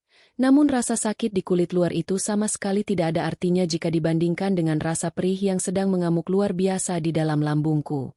Perutku melilit sangat hebat, berbunyi nyaring menuntut haknya untuk segera diisi, hingga membuat pandangan mataku berkunang-kunang berputar-putar menahan rasa mual yang luar biasa. Disinilah, di dalam tempat persembunyian rahasia yang tidak terjangkau oleh pandangan siapapun ini, aku akhirnya melepaskan topeng sandiwara ceriaku. Wajahku yang sejak tadi siang ku buat tersenyum kini berubah menjadi sangat tegang menahan penderitaan. Dengan kedua belah tanganku yang terasa sedingin bongkahan es, aku perlahan merogoh saku celana pendekku yang longgar. Jari-jariku gemetar saat menarik keluar sebuah bungkusan daun pisang kecil yang sudah kucuci tadi siang di Sungai Oya. Aku meletakkan bungkusan itu di atas pangkuanku, menatapnya lamat-lamat dalam keremangan cahaya rembulan yang masuk dari celah dinding bambu. Jantungku berdetak sangat kencang, memukul-mukul dinding dada saat tanganku perlahan-lahan mulai membuka lipatan daun pisang yang sudah layu dan kusam itu. Ketika bungkusan itu akhirnya terbuka sepenuhnya, aroma apek yang sangat khas dari sisa makanan buangan langsung menyengat masuk ke dalam hidungku. Di atas lembaran daun pisang itu, tergeletak onggokan nasi aking, nasi sisa basi dari tumpukan sampah pasar yang sudah kujemur seharian di bawah terik matahari, hingga mengering mengeras bagaikan sekumpulan batu kerikil jalanan. Aku menelan ludah kepahitan yang terasa seperti menelan pecahan beling, mencoba mengumpulkan seluruh sisa-sisa keberanian yang ada di dalam diriku. Dengan tangan kanan yang terus bergetar hebat tanpa bisa kukendalikan, aku mengambil sejumput butiran nasi aking yang keras itu dan membawanya perlahan mendekat ke arah mulutku yang kering pecah-pecah. Saat butiran nasi kering itu menyentuh permukaan lidahku, tidak ada rasa apapun selain rasa debu dan sisa aroma basi yang samar-samar. Aku memejamkan kedua mataku sangat rapat, membiarkan rahangku bekerja memaksakan diri untuk mengunyahnya. Namun demi Allah penguasa alam semesta, butiran nasi aking itu ternyata jauh lebih keras dari yang sanggup kubayangkan. Terdengar suara gemeletup patahan yang sangat ngilu di dalam telingaku sendiri saat gigi-gigiku beradu dengan kerasnya nasi tersebut. Ujung-ujung butiran nasi aking yang tajam seketika menusuk dan menggores langit-langit mulut serta gusi lemahku, hingga aku bisa merasakan ada cairan kental berbau amis darah yang perlahan merembes keluar di dalam rongga mulutku. Rasa sakit yang luar biasa menjalar dari rahang hingga ke ubun-ubunku. Nasi itu terlalu kering, terlalu keras, dan aku sama sekali tidak memiliki sisa air putih setetes pun di ruangan ini untuk membantu mendorongnya masuk ke dalam tenggorokan. Saat aku mencoba menelan paksa kunyahan kasar itu, serpihan-serpihan tajamnya mengiris-ngiris dinding tenggorokanku dengan sangat kejam, membuatku hampir saja tersedak dan memuntahkannya kembali. Pada detik yang sangat menyiksa itulah, seluruh pertahanan batinku yang selama ini kubangun dengan susah payah akhirnya hancur berkeping-keping rata dengan tanah. Dinding ketegaran yang selalu kupamerkan di depan Fadil dan teman-temanku runtuh seketika di dalam pojok ruangan gelap ini. Air mata yang sedari siang kutahan-tahan dengan sekuat tenaga, kini meronta keluar menjebol pelupuk mataku tanpa bisa dihentikan. Tetesan air mata yang terasa panas itu mengalir sangat deras menganak sungai membasahi kedua pipiku yang kotor oleh debu, melewati sudut bibirku yang pecah, lalu jatuh menetes satu persatu tepat ke atas tumpukan nasi aking di telapak tanganku. Aku membiarkan air mata kesedihan itu terus menetes membasahi makananku, dengan harapan liar yang sangat menyedihkan bahwa tetesan air mata asin ini bisa sedikit melunakkan tekstur batu dari nasi aking tersebut agar lebih mudah untuk kukunya. Aku menangis dalam keheningan yang luar biasa memekakan telinga. Tangisan ini adalah tangis paling sunyi yang pernah diciptakan oleh seorang manusia, karena aku benar-benar harus menahan suaraku agar tidak terdengar ke ruangan sebelah. Aku mengangkat kedua telapak tanganku yang penuh dengan kotoran dan debu, lalu membekap rapat-rapat mulut serta hidungku sendiri. Aku menekan wajahku sangat kuat ke arah lutut yang kutekuk, berusaha keras meredam suara isakan tangis histerisku yang menggelegak di dalam dada. Bahuku berguncang-guncang sangat hebat seiring dengan nafas yang tersengal-sengal putus asa menahan sesak di rongga dada. Dalam kesunyian malam yang mencekam ini, memori pikiranku tiba-tiba terbang melayang kembali ke masa lalu, menghadirkan kembali bayangan wajah mendiang nenekku yang penuh dengan garis keriput dan senyuman tulus. Aku teringat bagaimana nenek rela menahan rasa lapar yang menyiksa memutar usus demi bisa memberikanku sepiring nasi putih yang hangat.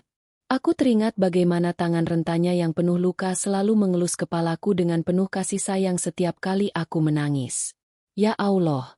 Cobaan ini sungguh teramat berat untuk kupikul sendirian. Perasaan bersalah karena harus terus-menerus membohongi adik kecilku, Rasa sakit di sekujur tubuh karena kelaparan yang ekstrim, dan rasa rindu yang sangat menyiksa kepada almarhumah nenek. Semuanya bercampur aduk menjadi satu racun mematikan yang sedang menghancurkan seluruh kewarasanku. Di tengah isakan-isakan bisu yang menyayat hati dan menguras seluruh sisa tenaga, aku memaksakan otot wajahku untuk menarik sebuah senyuman getir yang luar biasa menyedihkan. Sambil mulutku masih terus berjuang mengunyah sisa nasi aking yang bercampur dengan rasa amis darah dan air mata, aku berbisik dengan suara yang paling pelan dan bergetar di dunia ini. Alhamdulillah ya Allah, Alhamdulillah. Nenek yang tenang di surga sana. Hari ini Hasan sudah berhasil berbuka puasa.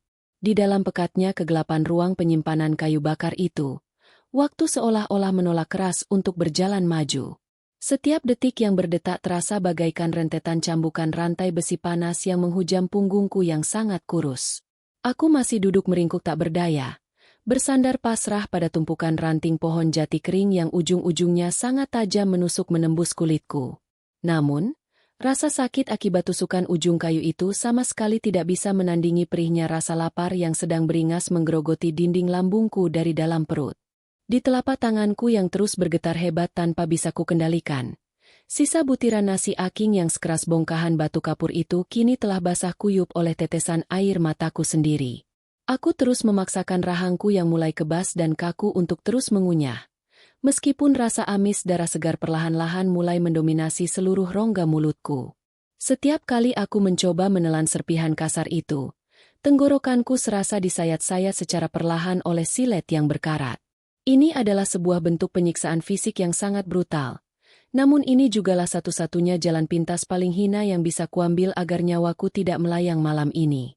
Dalam keheningan yang luar biasa menyiksa kewarasan itu, otakku terus-menerus memutar ulang bayangan wajah Fadil. Senyuman lebar yang terlukis di bibir pucat adik kecilku itu saat ia menerima mangkuk plastik berisi sisa bubur singkong encer tadi sore, adalah satu-satunya sumber kehangatan sisa-sisa tenaga yang membuatku sanggup bertahan hidup sejauh ini. Aku terus meyakinkan diriku sendiri di dalam hati sanubariku yang terdalam, bahwa kebohongan besarku tentang bapak saudagar kaya dari kota dan bungkusan nasi padang berlauk ayam bakar itu adalah sebuah dosa besar yang sangat pantas untuk kutanggung sendirian. Biarlah malaikat mencatat namaku dengan tinta hitam sebagai seorang pendusta pembohong yang kotor. Asalkan Fadil yang malang tidak perlu merasakan perihnya sakit mengunyah batu kerikil seperti yang sedang aku alami dengan tubuh bergetar saat ini. Aku sangat amat menyayanginya. Rasa sayang yang entah sejak kapan perlahan-lahan tumbuh menjadi sebuah tanggung jawab seberat gunung di pundakku. Sejak kepergian nenekku yang sangat tragis di gubuk reot desa Rongkop, aku telah mengikat janji tidak akan pernah membiarkan siapapun yang kucintai mati kelaparan di depan sepasang mataku sendiri. Angin malam musim kemarau di wilayah Gunung Kidul berhembus semakin kencang, liar, dan beringas. Hembusan angin malam itu menerobos masuk dengan sangat kasar melalui celah-celah dinding anyaman bambu asrama yang sudah membusuk, menghitam, dan berlubang besar. Udara malam yang luar biasa dingin itu langsung menusuk tajam masuk menembus pori-pori kulitku, membekukan aliran darahku yang memang sudah kekurangan asupan gizi sel darah merah. Dari kejauhan lereng bukit, sayup-sayup terdengar suara lolongan panjang anjing liar kelaparan yang sedang mencari mangsa di atas bukit kapur, menambah kesan mistis dan mencekam pada malam pertama bulan suci Ramadan ini. Suasana di bagian ruang tengah asrama sepertinya sudah berangsur-angsur menjadi sangat sepi, senyap, dan tenang seperti area pemakaman. Teman-temanku yang lain pasti sudah tertidur pulas akibat kelelahan yang sangat ekstrim setelah menahan rasa lapar dan haus seharian penuh di bawah terik matahari. Mereka semua mungkin saat ini sedang bermimpi sangat indah tentang makanan-makanan lezat yang tidak akan pernah bisa mereka sentuh, apalagi mereka cicipi di dunia nyata. Tiba-tiba, di tengah kesunyian yang sangat mencekam dan menakutkan itu, kedua telingaku yang menjadi sangat sensitif menangkap sebuah suara aneh yang janggal. Suara itu adalah bunyi gesekan langkah telapak kaki kecil yang diseret dengan sangat pelan dan hati-hati di atas permukaan lantai semen lorong yang dipenuhi debu. Suara langkah misterius itu perlahan-lahan bergerak merayap pelan dari arah ruang tengah menuju ke arah lorong sempit tempat persembunyian rahasiaku di area dapur belakang. Jantungku seketika berdetak luar biasa kencang dan liar, memompa darah dengan kecepatan yang gila hingga membuat dadaku terasa sangat sesak dan seolah-olah mau pecah berkeping-keping.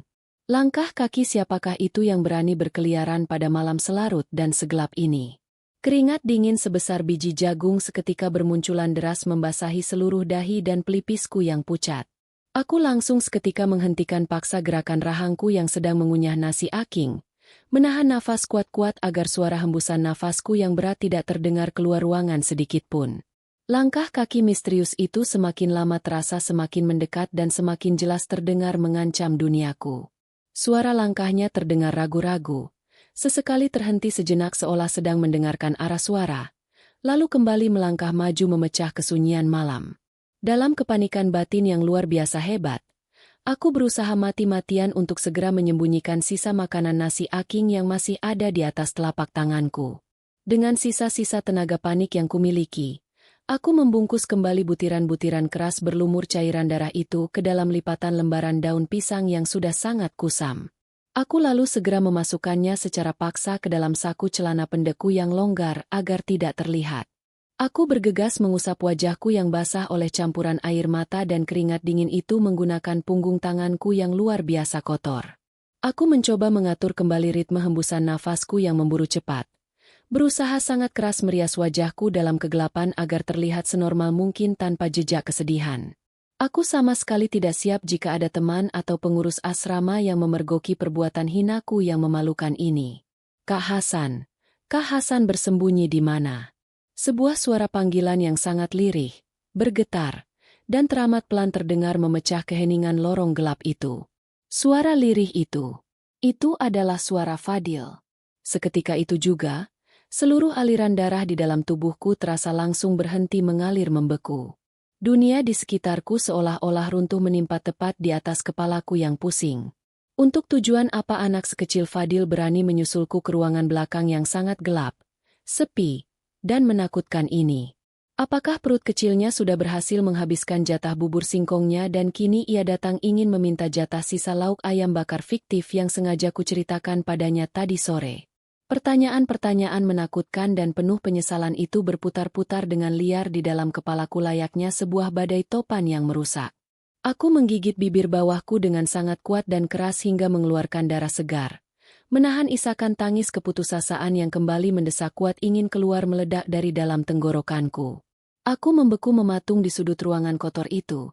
Berdoa tanpa henti memohon ampunan kepada Allah agar Fadil segera membalikan arah langkahnya dan kembali tidur memejamkan mata di ruang tengah. Kak Hasan, tolong jawab Fadil. Ini ruangannya sangat gelap gulita.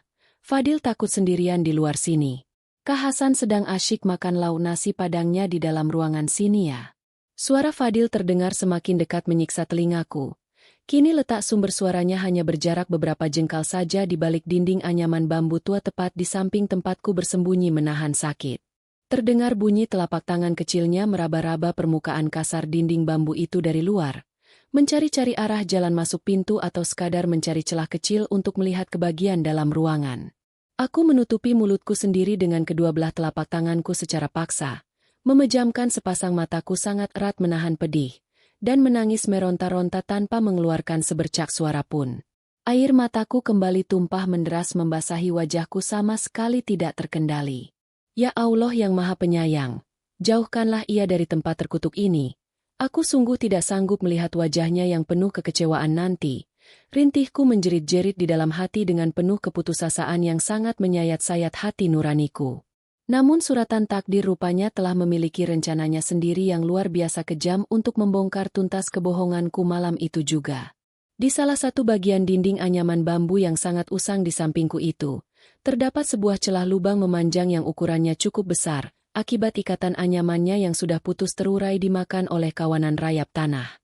Celah lubang bambu itu kebetulan posisinya tepat berada sejajar dengan posisi wajahku yang sedang duduk meringkuk hancur di atas lantai. Melalui celah lubang bambu itulah, sebuah berkas cahaya temaram lampu minyak dari arah lorong menembus masuk menerangi sebagian kecil wajahku yang sudah basah kuyup oleh air mata dan sudut bibirku yang memerah kental oleh noda darah. Dan pada detik itulah, detik yang paling mengerikan dan menghancurkan dalam sejarah hidupku, aku melihat sebuah pemandangan yang seketika meruntuhkan seluruh duniaku hingga hancur rata dengan tanah. Dari arah balik celah anyaman bambu yang berlubang itu, perlahan-lahan muncul penampakan sebelah mata kecil yang sedang memicing mengintip tajam ke dalam ruangan gelap ini. Mata kecil yang mengintip itu adalah mata polos tak berdosa milik Fadil. Sepasang mata yang tadinya selalu memancarkan binar-binar terang kebahagiaan setiap kali menatap wajahku, kini terlihat melebar membelalak terkejut penuh dengan keterkejutan, kebingungan, dan rasa syok yang luar biasa hebat. Mata polos itu dari balik lubang bambu menatap lurus ke arah wujud wajahku yang sudah hancur berantakan menahan tangis penderitaan. Ia melihat dengan sangat nyata dan jelas bagaimana kedua tanganku yang gemetar parah sedang membekap mulutku sendiri yang berlumuran darah segar. Ia melihat dengan mata kepalanya sendiri bagaimana sosok kakak panutannya ini sedang meringkuk lemah seperti seekor binatang buas yang sedang sekarat meregang nyawa di sudut ruangan yang sangat kotor berdebu. Hening.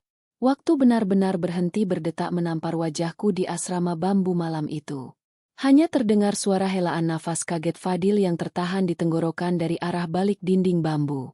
Rahasia besarku, kebohongan paling suci yang kubangun dengan tetesan keringat dan darah demi melindunginya, kini telah terbongkar hancur berkeping-keping tepat di depan sepasang mata polos adik kesayanganku sendiri. Keheningan yang mencekam di dalam ruang penyimpanan kayu bakar itu terasa berlangsung abadi. Waktu seolah-olah dibekukan paksa oleh takdir yang sedang asyik bermain-main dengan penderitaanku. Dari balik celah anyaman bambu yang sudah lapuk dimakan usia itu, sebelah mata kecil Fadil masih terus menatap tajam ke arah wajahku tanpa berkedip sedikitpun. Sorot mata polos yang biasanya selalu memancarkan kehangatan layaknya terbitnya matahari pagi di ufuk timur perbukitan Gunung Kidul itu, kini berubah drastis menjadi lautan kebingungan dan ketakutan yang sangat teramat dalam. Aku masih duduk membeku mematung dengan kedua belah telapak tangan bergetar yang membekap erat mulutku sendiri. Cairan amis berbau darah segar perlahan-lahan terus menetes dari sudut bibirku yang robek, jatuh mengotori punggung tanganku yang sudah penuh dengan debu dan tanah kotor sisa memulung di pasar. Perlahan-lahan, bayangan sebelah mata kecil dari balik celah bambu usang itu menghilang ditarik mundur menjauh. Sedetik kemudian, terdengar suara decitan engsel pintu kayu ruangan yang sudah sangat berkarat itu didorong terbuka secara perlahan dari arah luar. Daun pintu tua itu terbuka lebar mengeluarkan suara erangan panjang yang sangat mengerikan, seolah-olah sedang mengumumkan kekalahanku secara memalukan pada malam hari ini. Dan tepat di ambang batas pintu yang gelap gulita itu, berdirilah sosok Fadil.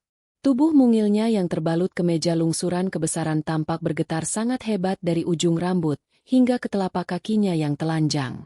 Di tangan kanannya yang kurus kerontang, ia masih memegang erat mangkuk plastik kusam yang tadi sore kuberikan, yang ternyata isinya masih tersisa lebih dari separuh.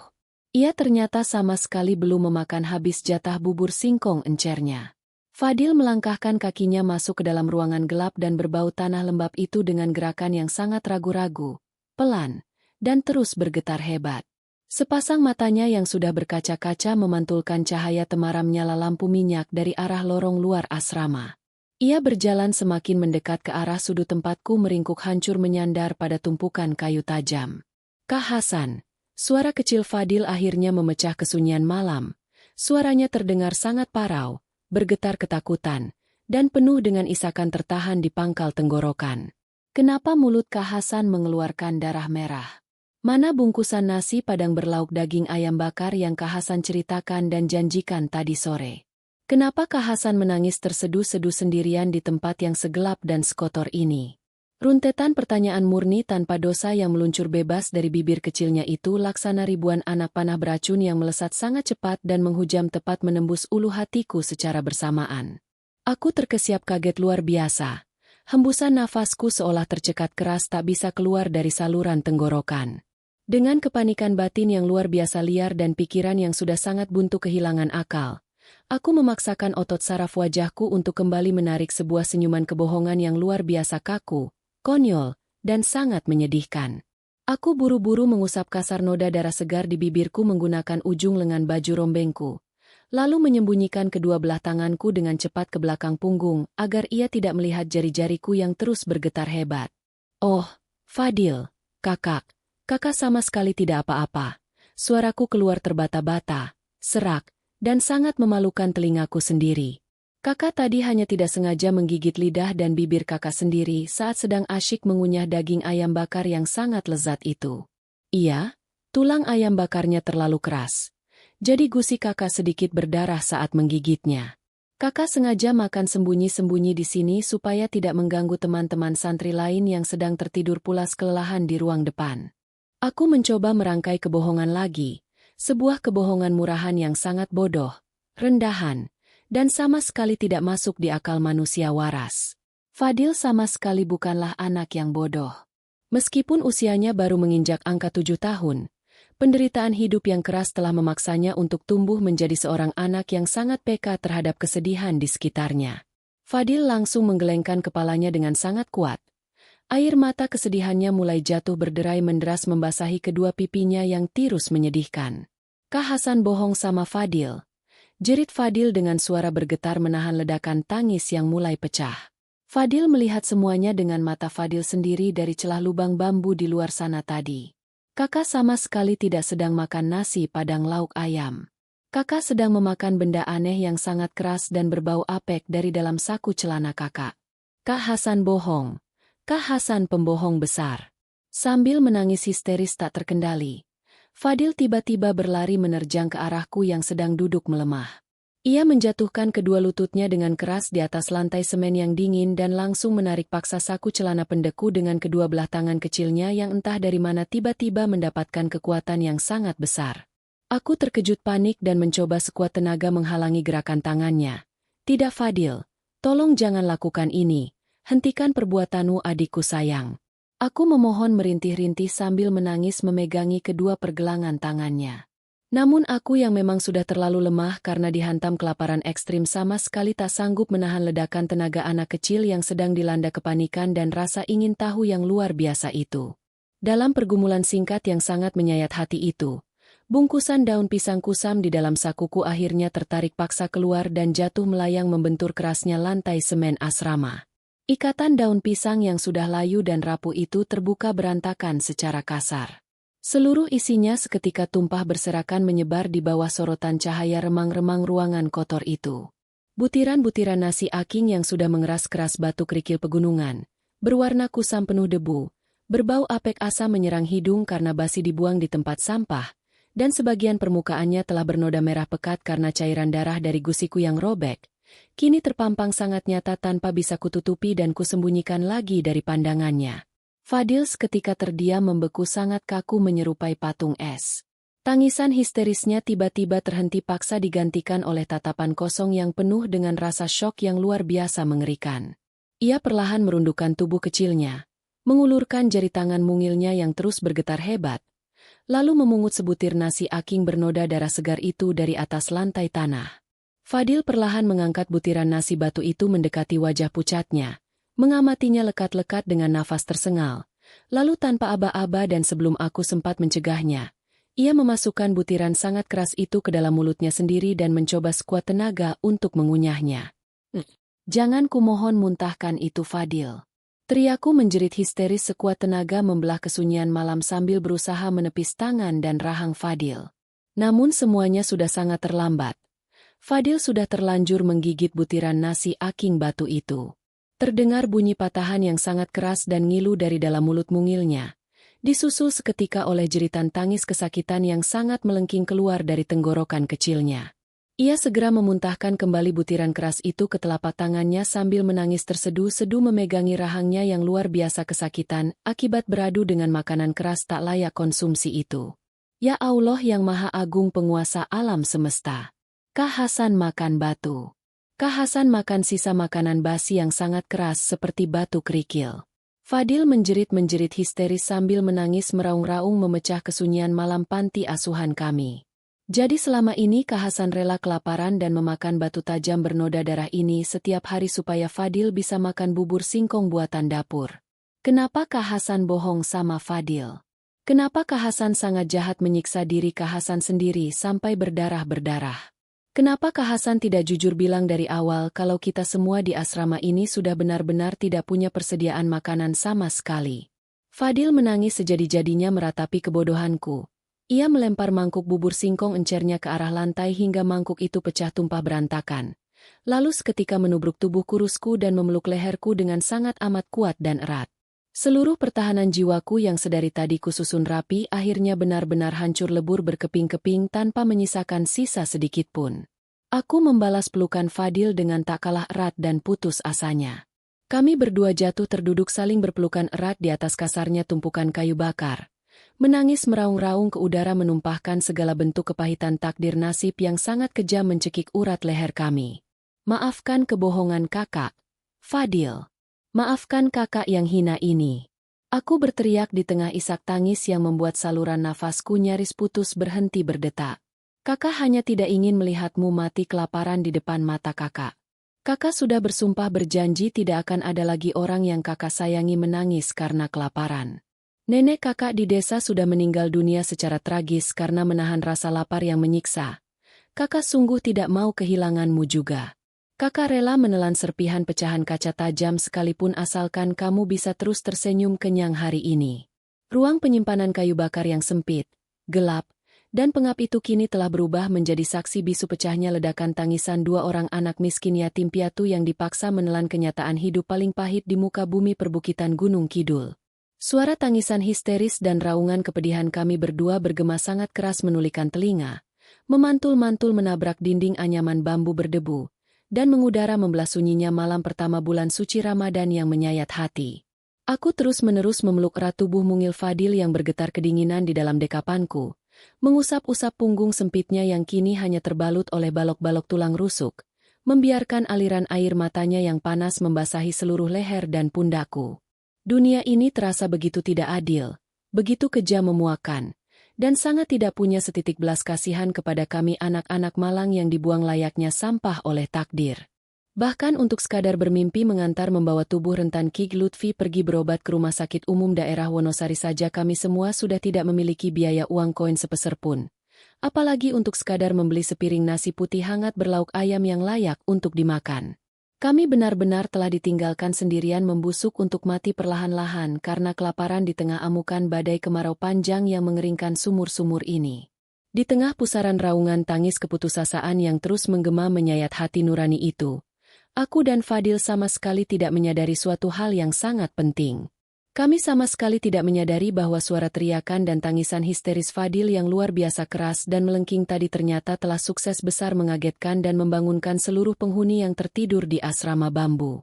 Dari arah lorong panjang di luar pintu ruangan gelap tempat kami berpelukan ini, sayup-sayup namun pasti mulai terdengar suara langkah puluhan telapak kaki telanjang yang berlarian tergesa-gesa saling bertabrakan mendekat. Dan yang paling mengerikan, suara batuk-batuk parah yang sangat kukenali, suara batuk darah milik Kiai Lutfi yang sedang sakit parah, juga terdengar semakin lama semakin jelas mendekat ke arah pintu ruangan kayu bakar yang terbuka menganga lebar ini. Badai air mata penyesalan yang sesungguhnya baru saja bersiap untuk menerjang dan menenggelamkan kami semua malam ini. Langkah kaki yang terburu-buru itu akhirnya berhenti tepat di ambang pintu ruangan kayu bakar yang pengap. Cahaya dari beberapa lampu tempel yang dibawa oleh para pengurus asrama menyeruak masuk secara paksa, menerangi setiap sudut kotor tempat aku dan Fadil sedang bersimpuh lemas. Aku masih mendekap erat tubuh Fadil yang terguncang hebat karena tangisannya yang belum juga mereda. Di depan kami, puluhan pasang mata teman-teman santri menatap dengan pandangan yang sulit diartikan. Ada rasa terkejut, ngeri, dan kesedihan yang mendalam saat mereka melihat ceceran nasi aking yang bernoda darah di atas lantai semen yang dingin. Namun, yang paling menghancurkan hatiku adalah ketika sosok Ki Lutfi muncul dari balik kerumunan anak-anak. Beliau berdiri dengan tubuh yang sangat lemah, wajahnya pucat pasi seperti kain kafan, dan kedua tangannya gemetar hebat saat bertumpu pada pundak salah satu pengurus asrama. Ki Lutfi melangkah maju dengan tertatih-tatih. Setiap langkahnya diiringi oleh suara nafas yang berat dan sesak. Beliau perlahan-lahan berlutut di depan kami, mengabaikan rasa sakit yang sedang menyerang tubuh rentanya.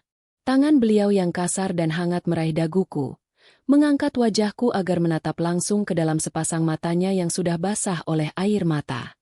"Hasan," suara beliau terdengar sangat parau dan bergetar hebat. "Kenapa kamu menyembunyikan penderitaan seberat ini dari kami semua? Nak, kenapa kamu harus menyiksa dirimu sendiri dengan memakan nasi yang sudah membusuk dan sekeras batu ini? Apakah kamu menganggap kami semua ini orang asing sehingga kamu tidak mau berbagi beban kelaparanmu kepada kami?" Aku hanya bisa menundukkan kepala dalam-dalam. Air mataku jatuh membasahi punggung tangan Ki Lutfi yang mulia. "Ampuni Hasan, Kiai." Hasan hanya tidak ingin melihat Fadil dan teman-teman yang lain menangis karena lapar. Hasan sudah berjanji pada mendiang nenek untuk menjadi anak yang kuat. Hasan rela mati kelaparan asalkan adik-adik Hasan di sini bisa terus tersenyum dan memiliki harapan untuk hidup. Suaraku tercekat di kerongkongan, tertelan oleh isak tangis yang kembali meledak dari dalam rongga dadaku. Mendengar kalimat tulusku itu, suasana di dalam ruangan yang sempit itu seketika pecah oleh suara tangisan massal. Puluhan santri yatim piatu yang berdiri di depan pintu tak kuasa lagi menahan bendungan air mata mereka. Mereka semua serentak merangsek masuk ke dalam ruangan, berebut untuk memelukku dan Fadil. Di tengah suasana yang sangat menyayat hati itu, Ki Lutfi perlahan-lahan bangkit berdiri dengan sisa tenaga yang beliau miliki. Beliau menengadahkan wajahnya yang pucat ke arah atap asrama yang berlubang, menatap sela-sela langit malam yang dipenuhi bintang-bintang. Ya Allah yang Maha Pengasih lagi Maha Penyayang. Hamba bersaksi malam ini bahwa anak yatim ini telah mengorbankan segalanya demi hamba-Mu yang lain. Hamba memohon kepadamu, janganlah Engkau tutup pintu rahmat-Mu bagi kami yang sedang dalam kesulitan ini. Cukupkanlah kelaparan kami, sembuhkanlah sakit kami, dan berikanlah pertolongan-Mu yang tidak pernah kami duga-duga datangnya.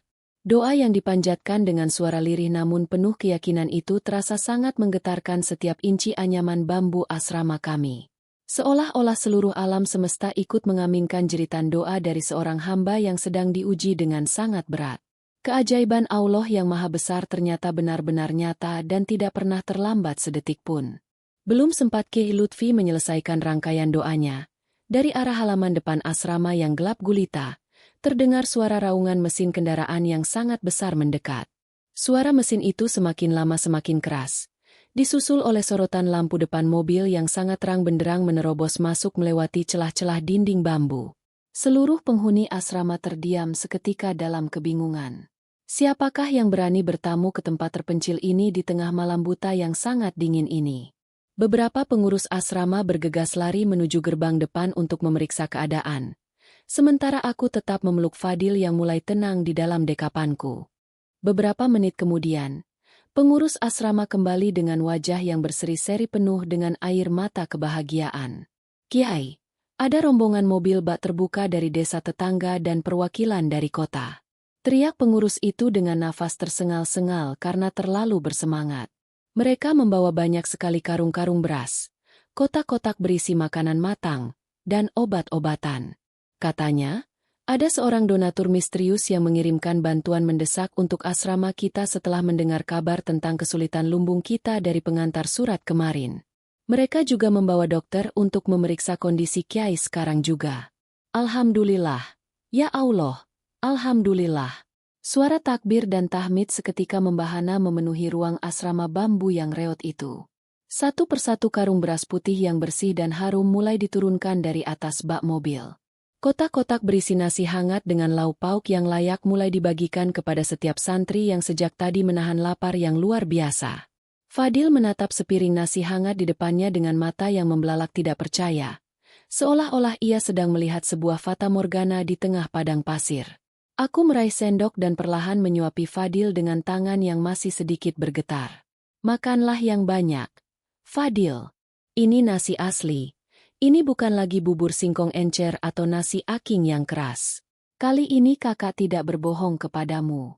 Fadil mengunyah nasi itu dengan sangat lahap. Air mata kebahagiaan mengalir di pipinya yang tirus. Ia lalu membalas menyuapiku dengan jari tangan kecilnya. Kak Hasan juga harus makan. Kak Hasan harus sehat supaya bisa terus menjaga Fadil di sini. Malam itu, asrama bambu yang biasanya sunyi dan dingin berubah menjadi tempat yang sangat hangat dan penuh dengan cahaya syukur. Kami semua makan bersama di bawah naungan lampu yang terang, menikmati setiap butir nasi dengan rasa syukur yang paling dalam yang pernah dirasakan oleh seorang manusia. Ki Lutfi pun langsung mendapatkan perawatan medis dan mulai terlihat sedikit lebih segar setelah meminum obat dan menyantap sedikit bubur hangat. Beliau terus-menerus memegang tanganku, menatapku dengan tatapan kasih sayang seorang ayah kepada anak kandungnya sendiri. Hasan, ingatlah malam ini baik-baik. Kejujuran dan pengorbananmu telah menjadi asbab turunnya pertolongan Allah untuk kita semua. Jangan pernah ragu untuk berbagi penderitaan, karena di dalam kebersamaan itulah keberkahan akan selalu turun. Kini, bertahun-tahun telah berlalu sejak kejadian memilukan di pojok asrama itu. Aku bukan lagi anak kecil yang harus mengais-ngais nasi basi di tempat sampah pasar. Namun, rasa sakit saat mengunyah nasi aking yang keras dan berlumur darah itu tidak akan pernah sekalipun aku lupakan dari ingatanku. Pengalaman pahit itu telah membentukku menjadi pribadi yang selalu bersyukur atas setiap butir nasi yang ada di piringku. Setiap kali aku melihat orang lain yang sedang dalam kesulitan, aku selalu teringat pada wajah Fadil dan wajah mendiang nenekku. Aku berjanji pada diriku sendiri untuk terus menjadi saluran berkat bagi sesama, agar tidak ada lagi anak-anak malang yang harus menangis dalam kesunyian hanya karena tidak memiliki makanan untuk berbuka puasa. Asrama bambu kini telah berdiri lebih kokoh. Dindingnya tidak lagi terbuat dari anyaman bambu yang berlubang, namun kehangatan cinta dan rasa persaudaraan di dalamnya tetaplah sama seperti dulu. Fadil kini sudah tumbuh menjadi pemuda yang cerdas dan berbakti. Ia selalu berada di sampingku untuk membantu mengurus adik-adik yatim piatu yang baru. Kami sering berdiri bersama di depan gerbang asrama, menatap matahari terbenam di balik perbukitan kapur Gunung Kidul, sambil merapalkan doa syukur yang tak putus-putusnya. Bahwa di balik setiap tetesan air mata keputusasaan, Allah selalu menyiapkan senyuman kebahagiaan yang jauh lebih indah. Bahwa setiap tangisan sunyi di pojok ruangan yang gelap, suatu saat akan digantikan oleh tawa riang di bawah cahaya yang terang benderang. Alhamdulillah, janji nenek telah kutepikan, dan sebuah kehidupan baru yang lebih mulia telah kami jemput dengan penuh rasa syukur yang abadi.